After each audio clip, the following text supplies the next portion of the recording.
इधर जिंगजिया बेचारी मुंह लटकाई होती है तो यहाँ पे बोलता है कि क्या हुआ, तुम ऐसे क्यों मुंह लटकाई हो। कहती कुछ नहीं, वैसे बताओ क्या ऑर्डर दूँ, वैसे तुम्हारे साथ कौन आया है अगू।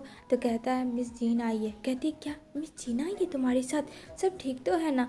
कहता हाँ सब ठीक है। और इधर जो है मिस जीन देख रही होती है कि उसके लड़के के साथ, उसके पतिदेव के साथ वो लड़की फुसुर फुसुर बातें कर रही होती है, जो कि उसे समझ नहीं आ रहा था। कहती हो सकता है वो जूनियर होगी, लेकिन यहाँ पे बोलती है अरे वो तो एक नंबर क्या पागल है, वो बता रही होती है। तभी यहाँ पे बोलता है गो कि पता उसने कहा शादी के लिए सीक्रेट रखना। क्या सीक्रेट रखना, कैसी पागल लड़की है, इतना बोल ही रही होती है। तो वहाँ पे जीन आ जाती है। कहती क्या तुमने कुछ कहा। कहती है नहीं मैम, मैंने तो कुछ भी नहीं कहा, आप लोग बैठो, मैं आप लोग का कॉफ़ी और डिनर लेके आती हूँ। हम बेचारा गू हंसता है कि ये भी गई काम से। अब बेचारी सोचती है जिंगजिया आह मेरा क्या होगा यार, इन लोग के चक्कर में कहीं मैं ना पिस जाऊँ। कहती है वैसे तुम मुझसे क्या बातें कर रही थी खुसुर फुसुर, जवाब दो उसका। कहती है कोई बात नहीं कर रही थी, अब चलो ना मैं आपको कॉफ़ी देती हूँ ना, अमेरिकन कॉफ़ी ब्लैक कॉफ़ी। कहती है जिसका जवाब दिया वो मुझे चाहिए, सुनना है। तो कहती है कुछ नहीं, सच कह रही हूँ, आप गू से पूछ सकती हो, मैं ऐसा कुछ नहीं बोल रही थी।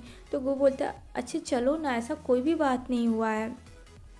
तो गू उसे ले बैठाता है और यहाँ पे गू जैसे ही पानी पी रहा होता है तो वो सोचता है, जब वो दोनों बैठे होते हैं हॉल में और लैपी से जब दोनों अपना अपना काम कर रहे होते हैं, तो वहाँ पे उसके दिमाग में ये चल रहा होता है गू के कि जो लड़की बड़ी है उसके साथ डेटिंग कैसे की जाए। वो वहाँ पे स्टडी नहीं कर रहा था बल्कि ये कानूनची कर रहा था, जो कि उसके दिमाग में आया और वो हंस दिया सडनली।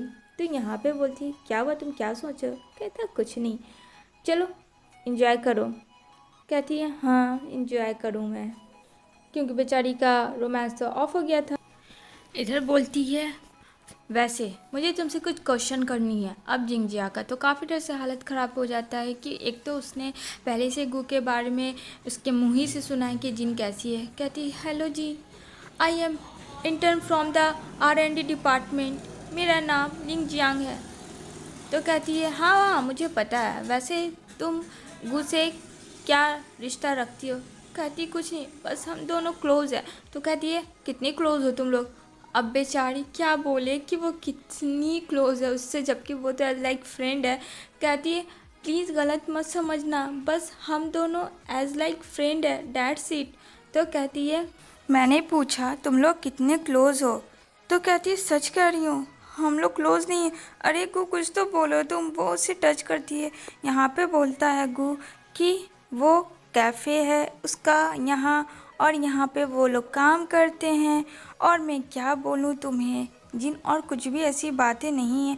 जैसे वो उसे टच करती है तो वो अपने पैरों से उसकी चेयर खींच लेती है, और यहाँ पे गू बेचारा देखता है कि वो इधर से खिसक खिसक के ठीक उसके बगल में आ जाता है, जो कि जिन ने उसको अपनी पैरों से खींच के लाया।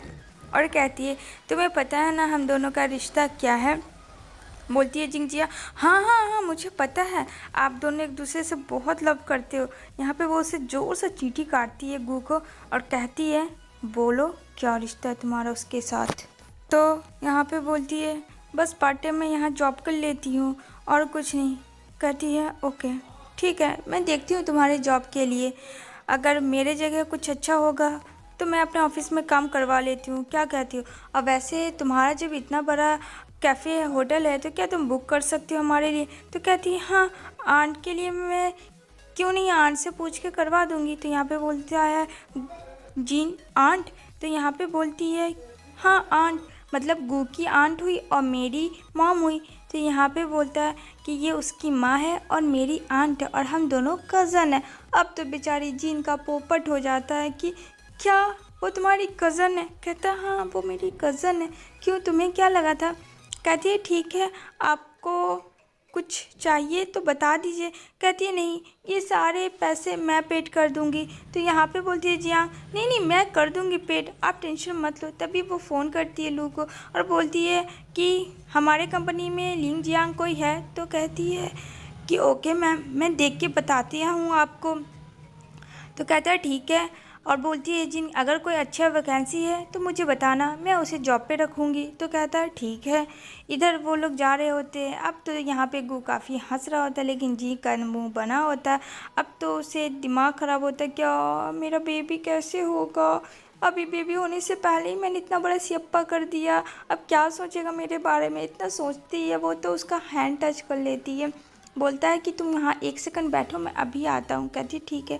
वो बेचारी बैठ के वेट कर रही होती है कि पता नहीं वो उसे छोड़ के कहाँ चला गया अकेला। तो वहाँ पे आता है गू और कहता है कि मैं तुम्हारे लिए कुछ लाया है। तो बोलती क्या, तो वहाँ कैंडी होता है। और यहाँ पे कैंडी और बुढ़िया का बाल, जिसे हम लोग हिंदी में कहते, तो कौन कौन खाया ज़रूर मेंशन करना।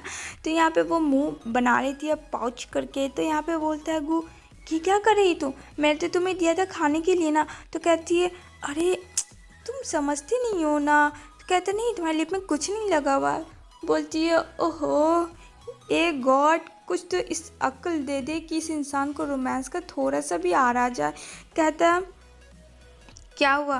कहती मुझे किस चाहिए, मुझे बेबी चाहिए। अब जाहिर सी बात है मैं तुम हेल्प करोगे तभी तो होगा ना।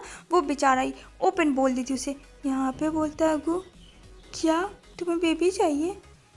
तब उसे समझ आता है कि सुबह से जो टाइटैनिक मूवी चल रही थी वो ये सब का प्लानिंग था, यानी गु का हिस्सा था उसे पोपट बनाने का, जो कि जिनके दिमाग में कुर्फाती चल रहा था। तो कहती है आंख मार के प्लीज़ तुम्हें किस नहीं कर सकते हो तो फिर बेबी कैसे करोगे।